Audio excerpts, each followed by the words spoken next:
নমস্কার বন্ধুরা, সবাই সুস্থ আছো, ভালো আছো, সাবধানে আছো। আর এই শীতের সময় একটু পকোড়া টকোড়া খেতে কিন্তু ভীষণ ভালো লাগে। আজ তৈরি করবো আমি কাঁচা আলুর পকোড়া। আর তাহলে বন্ধুরা অবশ্যই সাথে থেকো। আর যারা এখনো সাবস্ক্রাইব করেনি প্লিজ প্লিজ সাবস্ক্রাইব করে পাশে থেকো।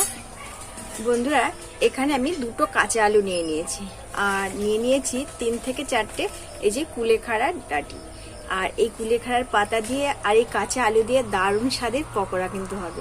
এটা কিন্তু খেতে ভীষণ ভালো লাগে আর এটা তো ভীষণ উপকারী। এটা তো কেউ খেতেই চায় না, অতটা মুখরুচি লাগে না বলে খেতে চায় না। এর জন্য আমি পকোড়া তৈরি করে দেবো, সবাই কিন্তু চেটে পুটে খাবে। তাহলে বন্ধুরা চলো, আলুটাকে আর এই কুলেখাড়ার পাতাটাকে এবার আমি কেটে নেব। এর থেকে শুধু পাতাটা নেব, এরকম করে পাতাগুলো নেবো, ডাঁটিটা আমি নেবো না। এই দেখো বন্ধুরা, সব পাতাগুলো নিয়ে নিয়েছি। এবার পাতাগুলোকে কুচি কুচি করে নেব।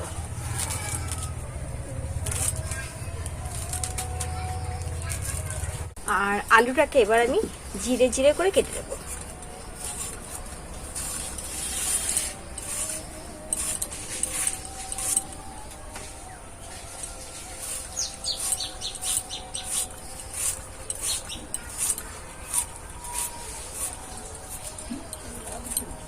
এই যে এইভাবে করে এই যে জিরে জিরে করে কেটে নেব আলুটাকে।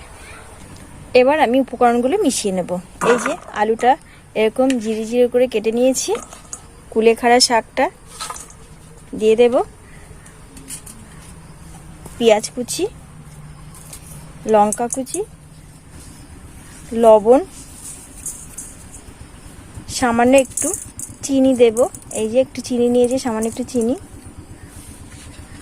এগুলো দিয়ে একটু আমি মেখে নেব। তাহলে কি হবে, একটু নরম হয়ে যাবে আর জলটা কেটে যাবে। সমস্তটা খুব ভালো করে আমি মেখে নিয়েছি। হলুদ গুঁড়ো হাফ চামচ, লঙ্কা ওখানে কাঁচা লঙ্কা দেওয়া আছে, এর জন্য গুঁড়ো লঙ্কাটা হাফ চামচ দিয়েছি। আর এবার দিয়ে দেবো এই যে এক বাটি বেসন নিয়েছি, এটা এবার দিয়ে দেবো। এবার খুব ভালো করে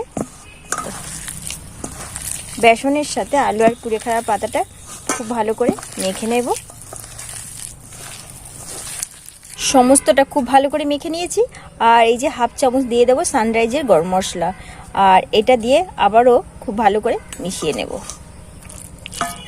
আর এটা দিলে কিন্তু টেস্টটা কিন্তু খুব ভালো আসে। এটা আমার পুরো কমপ্লিট হয়ে গেছে। আর 5 মিনিটের জন্য একটু রেস্টে রেখে দেবো। ব্যাটারটাকে এবার আমি খুলে নিয়েছি আর আরও একটু ভালো করে মেখে নেব। আর এইদিকে কড়াই আমি তেল বসিয়ে দিয়েছি। এবার আমি একে একে পকোড়াগুলোকে ভেজে নেব।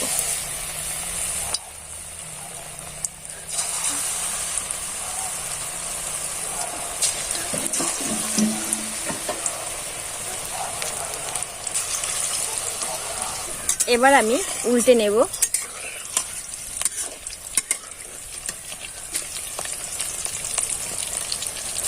এই ব্যাচটা আমার ভাজা হয়ে গেছে। এবার এটাকে আমি তুলে নিচ্ছি। আর দারুণ একটা কিন্তু সেন্ট বেরিয়েছে, কাঁচা আলুর পকোড়ার দুর্দান্ত একটা সেন্ট বেরিয়েছে।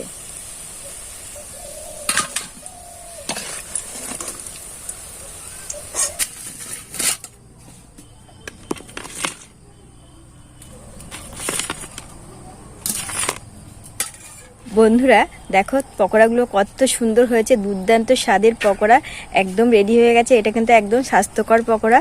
আলু আর এখানে আছে কুলেখাড়া পাতার নিয়েছি কিছু পরিমাণে, আর সেটা দিয়েই কিন্তু এই পকোড়াগুলোকে তৈরি করা হয়েছে। এটা কিন্তু খেতে ভীষণ ভীষণ পরিমাণে ভালো লাগে। বাড়িতে একবার অন্তত ট্রাই করে দেখবে, খুব সুন্দর লাগে খেতে। ভাবে নিরামিষ দিনে এইভাবে পকোড়া করে তোমরা খেতে পারো, খুব ভালো লাগবে খেতে। কতটা খাস্তা হয়েছে, কতটা মুচমুচে হয়েছে। এই পকোড়াগুলো তৈরি করতে একদম কম উপকরণে হয়ে গেছে। হাতে গুনতে 4 থেকে 5টা উপকরণ লেগেছে আমার, খুব সামান্য পরিমাণে। আর এটা যতটা উপকরণগুলো কম লেগেছে আর খেতে কিন্তু এটা ব্যাপক লাগে। এটা চেহারাটা দেখে কিন্তু বোঝা যাচ্ছে দারুণ হয়েছে খেতে। তাহলে বন্ধুরা, আমার রেসিপি ভালো লাগলে অবশ্যই like comment share please please subscribe করে পাশে থেকো। এই দেখো ভেতরটা দেখো, কেটে দেখাচ্ছি তোমাদের, দেখেছো কত সুন্দর হয়েছে। তাহলে বন্ধুরা আজ এখানেই রাখছি, দেখা হবে অন্য একটা রেসিপির সঙ্গে। সুস্থ থেকো, ভালো থেকো, সাবধানে থেকো।